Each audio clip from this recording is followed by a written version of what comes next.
Dad, अगर ये लोग नहीं चाहते कि मैं यहाँ रहूं दादी माँ के पास, तो मैं यहाँ से चला जाऊंगा। रोहित ने हॉस्पिटल के एक पुराने स्टाफ से कहा कि वो आर्यन को हॉस्पिटल में ही बने प्राइवेट रूम में लेकर जाए। जैसे ही आर्यन वहां से निकला, अनिका तेजी से आईसीयू वार्ड की तरफ आई। आर्यन ने अनिका को आते हुए देखा।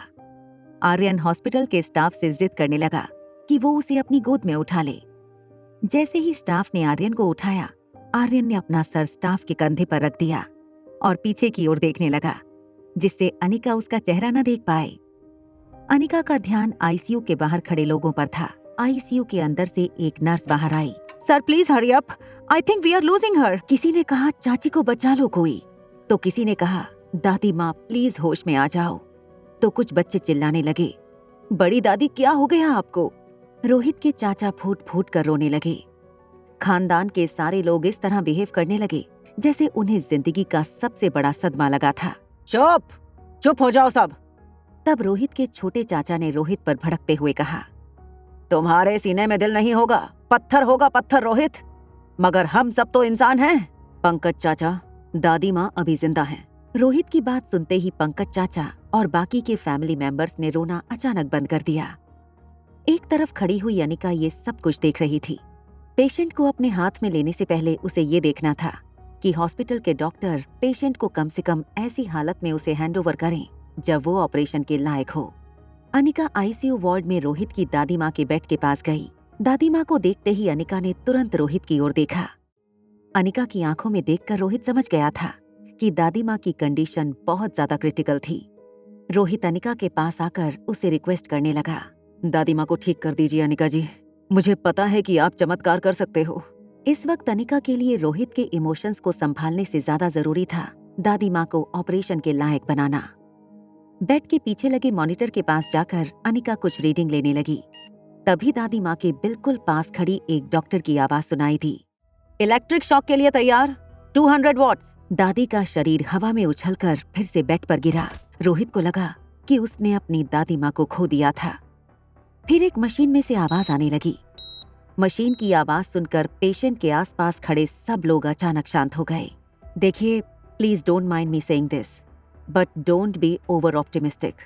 आपकी दादी माँ की जो कंडीशन है वो अपनी सहन शक्ति की लिमिट के पार पहुंच चुकी है, और अभी अभी जो उन्हें कार्डियक अरेस्ट आया था उसकी वजह से उनकी बॉडी में मल्टीपल ऑर्गन फेलियर की संभावना बढ़ गई है। डॉक्टर शालिनी, दादी माँ तो हमेशा से हेल्दी थी, फिर अचानक क्या हो गया उन्हें? दादी माँ अब 80 साल की हो चुकी हैं। उनकी बॉडी अब पहले जितनी हेल्दी और फिट नहीं रही। तो क्या हमें तुरंत ऑपरेशन कर देना चाहिए?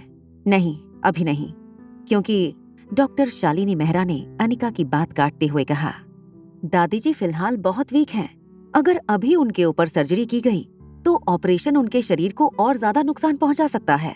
ये बात करते हुए शालिनी, रोहित और अनिका आईसीयू वार्ड से बाहर निकले। तब पंकज चाचा और उनकी फैमिली ने डॉक्टर शालिनी की बातें सुनी। सुन लिया डॉक्टर ने क्या कहा? माँ के बचने के चांसेस बहुत कम हैं। अरे क्या बिगाड़ा था मेरी माँ ने उस लड़के का, जो इतनी बड़ी सजा मिली मेरी माँ को। रोहित, हम सब ने तुमसे कहा था कि आर्यन को अपनी जिंदगी से और हमारे घर से कहीं दूर भेज दो, मगर तुम नहीं माने। ये सब तुम्हारी जिद की वजह से हुआ है रोहित।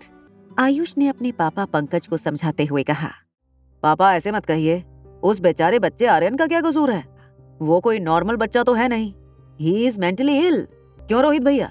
आयुष की ये बात सुनकर रोहित ने अपनी आंखें बंद कर लीं और जोर से अपनी मुट्ठी दबा ली। तभी वहां पंकज चाचा का पोता आया। विहान उम्र में ठीक आर्यन के आसपास का था, मगर शरीर से मोटा होने की वजह से प्यार से मारवा फैमिली में लोग उसे लड्डू कहकर बुलाते थे। कहाँ छुपा के रखा है उस बुज़दिल आर्यन को? आज मैं उसे छोड़ूंगा नहीं। उसे WWE का एक ऐसा स्टंट करके मारूंगा कि उसे अपनी नानी याद आ जाएगी। ये कहकर लड्डू हॉस्पिटल के प्राइवेट रूम की ओर दौड़ने लगा, जहां आर्यन को भेजा गया था। रोहित ने बीच में ही उसे रोक लिया। रोहित ने जब लड्डू को रोकना चाहा तो किसी तरह रोहित के हाथ से टकराकर लड्डू जमीन पर गिर गया और लड्डू जोर जोर से रोने लगा।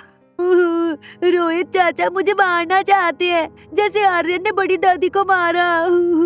रोहित, ये क्या कर रहे हो तुम?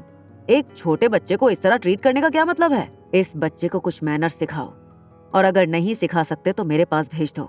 मैं 2 दिन में इसे बड़ों के साथ कैसे पेश आते हैं सिखा दूंगा। अगर इतने ही बड़े टीचर हो तो फिर अपने बेटे को भी जरा सी मैनर्स सिखा देते। जिसकी वजह से आज तुम्हारी दादी मौत से लड़ रही हैं। रोहित तेज कदमों से पंकज चाचा की ओर बढ़ने लगा। वो पंकज चाचा के पास आकर खड़ा हो गया और उनकी आंखों में आंखें डालकर कहा, मुझे उस पर पूरा भरोसा है।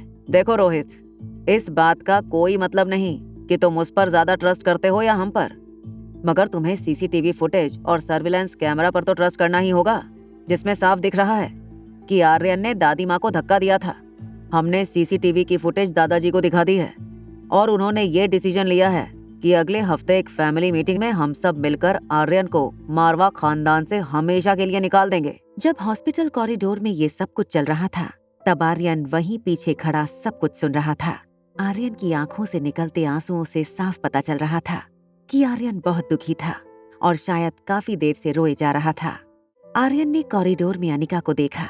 आर्यन को पता था अगर दादी माँ को कोई वापस ठीक कर सकता था तो वो सिर्फ उसकी मॉम थी। आर्यन दौड़कर अनिका के पास गया और पीछे से अनिका के पांव पकड़कर अनिका से लिपट गया। मॉम, प्लीज बड़ी दादी माँ को बचा लो, प्लीज मॉम। आगे की कहानी जानने के लिए देखें अगला एपिसोड सिर्फ पॉकेट एफएम के यूट्यूब चैनल पर। और एक लड़की को देखा तो के सारे एपिसोड को सुनने के लिए डिस्क्रिप्शन में दी गई लिंक से डाउनलोड करें पॉकेट एफएम ऐप।